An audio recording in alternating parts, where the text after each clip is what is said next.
มันเอาตัวนี้มาตัวภาษาศุนมันเอาตัวนี้มาสร้างความชอบธรรมเฮาบ่ได้ตอบมันเลยเอาตัวไปตลอดหลอกไปตลอดโจรพวกนี้นะคู่มือนี่ความชั่วความเลวมัน100 เท่าพันเท่าประนามมันเท่าใดด่ามันเท่าใดหน้ามันมึนสำหน้าพาตีนพี่น้องเอ้ยหน้าพวกบักทองรุ่นนี่นะฉลองวันเกิดเมาบักทองรุ่นเมามันฉลองวันเกิดมัน80 ปีนะประธานประเทศฉลองวันเกิดเมานายทองรุ่นจังแม่นมันขักเด้อพี่น้องเอ้ยสุดมันแหละสุดมันเลวสุดมันซามในประวัติศาสตร์ลาวนี่คือสิมียุคนี้แหละสบายดีหลาน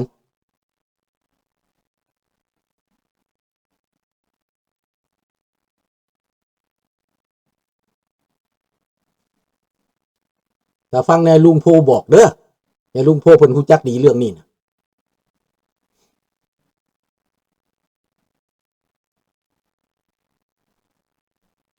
เรื่องมันหลักเงินก็เป็นบักคำไตแหละหลักเงินน่ะหลักเงินไปรษณีย์แล้วมันก็ตนเข้าป่าบักบุญยังก็ลักควายมันเป็นโจรมาแต่ต้นพุ่นนะพวกนี้นะลักควายอยู่อุบลบักบุญยังน่ะแล้วตนไปอยู่เมืองลาวไปบวชอยู่บ้านห้วยมืนแล้วจะได้เข้าป่าไปบวชเป็นพระบักบุญยังหลักควายไหนแม่นคนประเทศคนฝั่งไทยพี่ใดคนอีสานเฮาพี่ใดมันบ่แม่นคนอยู่ฝั่งนั้นไดบักบุญยังนั่นเด้อ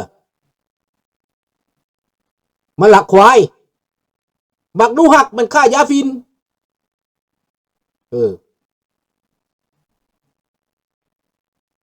มันฆ่ายาฟินบักนูหักกินยาฟินอีกด้วยบักนูหักเนี่ยบักกี้ฟิน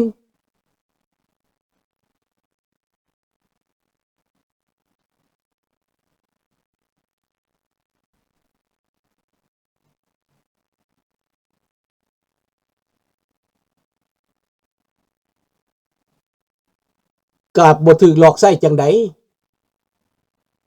เขาเอาประเทศไปจนหมดแล้วจังตื่นผู้บ้าก็ยังบ้าต่อไป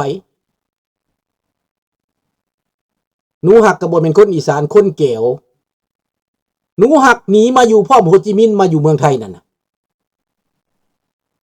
สมานมิยาเกตก็หนีมาพร้อมโฮจิมินห์หนีฝรั่งมาบักโฮจิมินห์ก็มาอยู่นครพนมอยู่บ้านน้องจอกพวกนี้มันแก้วโฮจิมินห์เบิดมาตั้งกลุ่มต่อต้านฝรั่งเศสประเทศไทยตอนนั้นบ่มักฝรั่งเศสก็เลยให้มันตั้งเพราะว่าในสมัยนั้นประเทศไทยคิดว่าสิอาศัยแก้วพวกนี้ต่อต้านฝรั่งอิทธิพลฝรั่งและสิใช้พวกนี้ยึดเอาประเทศลาวในคราวนั้นแต่มันปิ้นตรงกันข้ามมันนำเอาคอมมิวนิสต์มาห้วยมันสิลามใส่ประเทศไทยได้นี่ก็ยังได้สู้มันตัว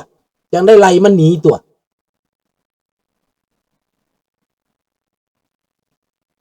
มักนูหักมันบ่แม่นคน101มันไม่แก้วฮานอยหยังวะมันไปอยู่เบิดทุกมองมันอยู่แถวบ้านวานพัทลกานี่มันเอาเมียอยู่แถวนี้น่ะหลังจากนั้นแล้วมันจะไปเอาแม่ป้ายังสวรรณเขตนั่นน่ะเพิ่นจะว่าคนสวรรณเขตมีอนุหักนั่นแหละคนสวรรณเขตจังว่าปิดบังอนุหักนั่นน่ะสบายดีท่านประดิษฐ์นี่คือเป็นต้นเหตุที่ประเทศลาวเฮาเกิดปัญหาพี่น้องเลี้ยงงูเห่างูสาเลี้ยงไว้เลยให้ก็กลายเป็นโจรเท่ากูมือนี่50 ปีมาประเทศลาวกลายมาเป็นประเทศโจรประเทศมาเฟียบ่น่าเชื่อเลยพี่น้องข้าพเจ้าที่เกิดมาเป็นลาวนี่นะเห็นอย่างซี่ละเศร้าใจพี่น้อง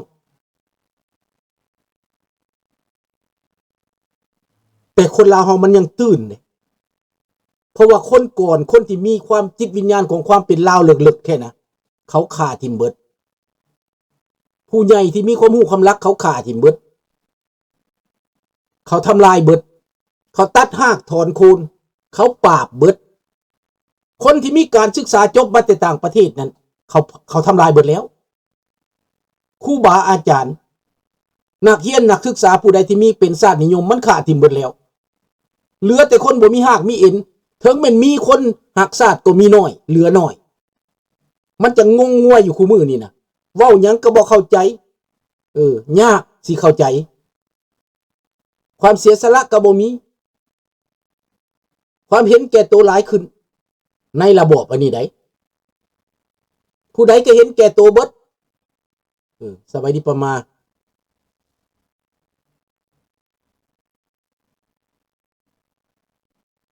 มันนิยมชมชอบทางตะเวนตกบัดแล้วมันฉลองวันเกิดห้องเพลงแฮปปี้เบิร์ธเดย์มันต่อต้านในมันบ่นิยมเป็นภาษาอังกฤษโอ้ยความว่ามันอุปโลกขึ้นบ้านน่ะลูกนี่เห็นตั้งแต่มือมันเข้ามาใหม่ๆว่าภาษาต่างประเทศก็บ่ได้จับฟังเพลงสมัยก่อนก็บ่ได้จับฟังข่าวไทยก็บ่ได้จับมีแต่หาเรื่องว่าเป็นปฏิการมือทมิตที่ลุงเบิงลุงอยู่ติดตามมันก็เป็นแบบนั้นส่งเสื้อกระนุงหลายตัวบ่ได้ให้นุ่งปีหนึ่งสองตัวสองสุดส่งสองตัวเสื้อสองตัวเท่านั้นเบิดปีนั่นมันประกาศว่าผู้ใดตาบหลายเท่าใดยิ่งดีส่งเสื้อขาดตาบเอาส่งตาบเสื้อตาบดีมีผลงานมันว่ะบีเบิกปีหนึ่งสองสุดเบิดเท่านั้นผลกระยุหันตากกระยุหันออกลบกระยุหันเฮ็ดเวียกกระยุหันสุดนั่นแหละไปงานกระยุหันบ่มีเลยสุดอื่นไม่กระตือรือร้นน้ำเครื่องนุ่งคุณใดมันได้ไปเฮ็ดนารวมหมูหมาเป็ดไก่เป็นของรวมเบิดมันปุ้นเฮาแต่ที่แรกพุ่นแหละเงินกีบมันเปลี่ยนจากเงินกีบพระจากลาวมาเป็นเงินปลดปล่อยมันก็ปุ้นข้างหนึ่งแล้วปุ้นเทื่อที่สองเงินปลดปล่อยของมันจนบ่เหลือเงินจักกี่คนลาวทุกเท่ากันเบิด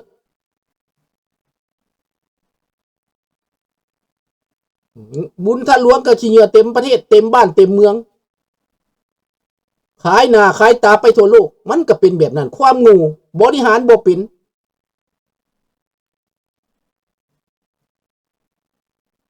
บริหารขี้เหงื่อก็บ่เป็นนะเดี๋ยวนี้นะคนลาวก็เป็นนิสัยแบบนั้นอีกโอ้ยก็อยู่น้ำโจรมันก็เป็นโจรท่านแหละนิสัยโจรท่านแหละบ่มีหยังสิภูมิใจนะมันนะอันเขาว่าบักเสริมไส้มานี่มันสิดีขึ้นข้าพเจ้าก็ยังว่าบ่มีความหวังนะบักนี้บักนี้ก็สิเป็นบักผีตายหลอนคือเขานั่นแหละแบบเดียวกันเบิ่งหน้าเบิ่งตาเบิ่งคำเว้าคำว่าอันเดียวกันลักษณะเดียวกันบ่มีหยังเปลี่ยนแปลงพี่น้องคันบ่แม่นต่างประเทศเอาผ้าผ่าหัวมันลงไปนะมันจังสิตื่นฟาดจักรบาลหัวมันคือกันกับเขมรนั่นแหละ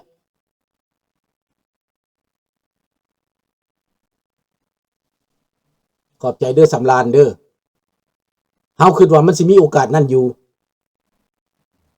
สิมีโอกาสทหารตำรวจต้องเตรียมไว้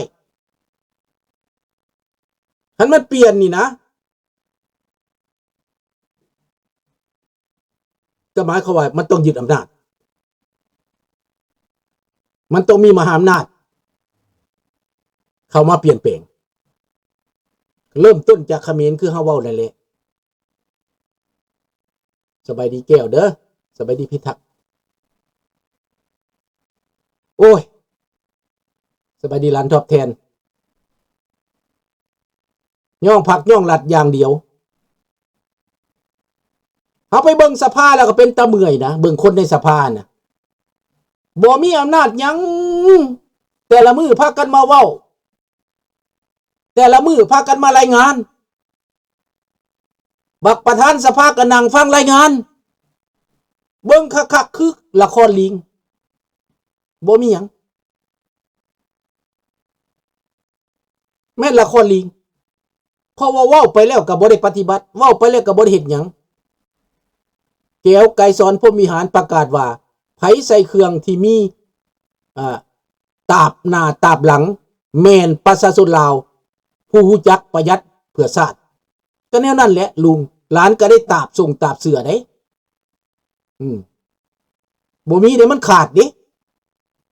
ต้องได้ตาบเพื่อเขาสิเบิกคณะ2 ปี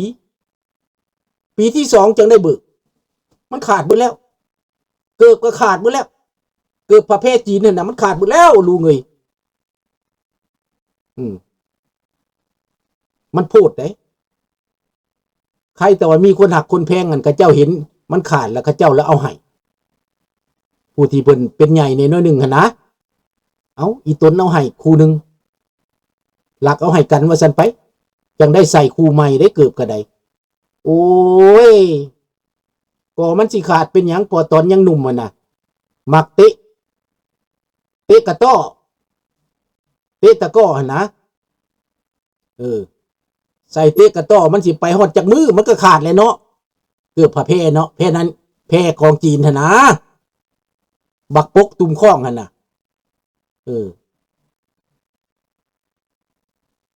มันโพดอีหลีได้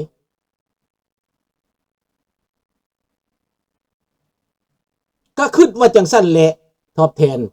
ความหวังของเฮากับแม่นคนลาวทั้งหมดทั้งอยู่นอกอยู่ในนี่เป็นใจกันเพื่อสิเปลี่ยนวิถีชีวิตคนลาวในประเทศให้มันอยู่ดีกินดีขึ้นมันยังเป็นแบบนี้แหละเฉลิมไซก็เถอะถ้าลาวไม่ใช่โมเดลแบบชาติที่พันในพม่าต้องทำแบบพม่าถึงมีแรงกดดันอำนาจรัฐบ้างมีแบบ PDF